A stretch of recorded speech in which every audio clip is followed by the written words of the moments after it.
Subscribe কৰক টেকনিক্ৰাফ্ট চেনেলটো আৰু নতুন নতুন ভিডিঅ'ৰ নটিফিকেশ্যন পাবলৈ বেল আইকনটো ক্লিক কৰক।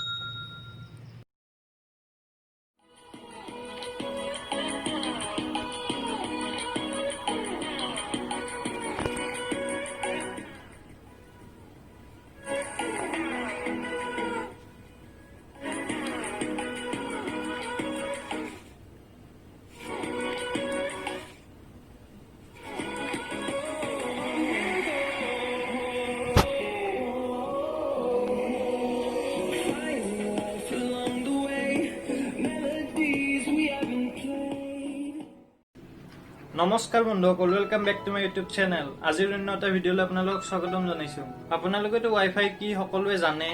ৱাইফাইৰ জৰিয়তে আমি সকলো ধৰণৰ ডাটাবোৰ ৱায়াৰলেছলি ট্ৰান্সফাৰ কৰিব পাৰোঁ। কিন্তু ৱাইফাইৰ কিছুমান লোকচানো আছে। ৱাইফাইৰ পৰা ৰেডিঅ' ছিগনেল ওলাই, যাৰ ফলত ৰেডিয়েশ্যন উৎপন্ন হয় আৰু এই ৰেডিয়েশ্যন বহুতেই বেয়া আৰু ইয়াক ইজিলি হেক কৰিবও পাৰি। কিন্তু এতিয়া লাহে লাহে চাগে ৱাইফাই নোহোৱা হৈ যাব। ৱাইফাইৰ জেগাত লাইফাই বোলা নতুন টেকনলজি এটা আহিব, যিটো ৱাইফাইতকৈ বহুত ছেফ আৰু ইয়াৰ কোনো ধৰণৰ লোকচান নাই। আৰু যিহেতু ৱাইফাই আপোনাৰ পানীৰ তলত ইউজ কৰিব নোৱাৰি, কিন্তু লাইফাইটো পানীৰ তলতো ইউজ কৰিব পাৰি। আৰু এই লাইফাই 2011 চনতে আৱিষ্কাৰ হৈছিল আৰু ইয়াৰ 1000 Gbps-লৈ অলৰেডি টেষ্টিং হৈয়ে গৈছে। আৰু ৱাইফাইয়ে কাম কৰিছিল ৰেডিঅ' ছিগনেলেদি আৰু লাইফাইয়ে কাম কৰে পোহৰৰ থ্ৰু দি। আৰু সকলোতকৈ ভাল কথা এইটোৱে যে ইয়াক আমি ঘৰতো বনাব পাৰোঁ, ইমান টান নহয় বনোৱাটো। আপোনালোকে ভিডিঅ'টো স্কিপ নকৰাকৈ শেষলৈ চাব, তেতিয়া বুজি পাব কেনেকৈ বনাব লাগে। আৰু ভিডিঅ'টো চাই যদি ভাল পায় তেন্তে লাইক কৰিব, কমেণ্ট কৰিব আৰু যদি পাৰে শ্বেয়াৰ কৰি দিব। আৰু যিসকলে মোৰ আগৰ ভিডিঅ'বোৰ চোৱা নাই তেওঁলোকে ওপৰৰ আই বাটনটোত ক্লিক কৰি চাব পাৰিব। আৰু যিসকলে মোৰ এই চেনেলটো ছাবস্ক্ৰাইব কৰা নাই সকলোৱে ছাবস্ক্ৰাইব কৰি দিব। গতিকে দেৰি নকৰি বলক আজিৰ এই ভিডিঅ'টো আমি আৰম্ভ কৰোঁ।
Line in.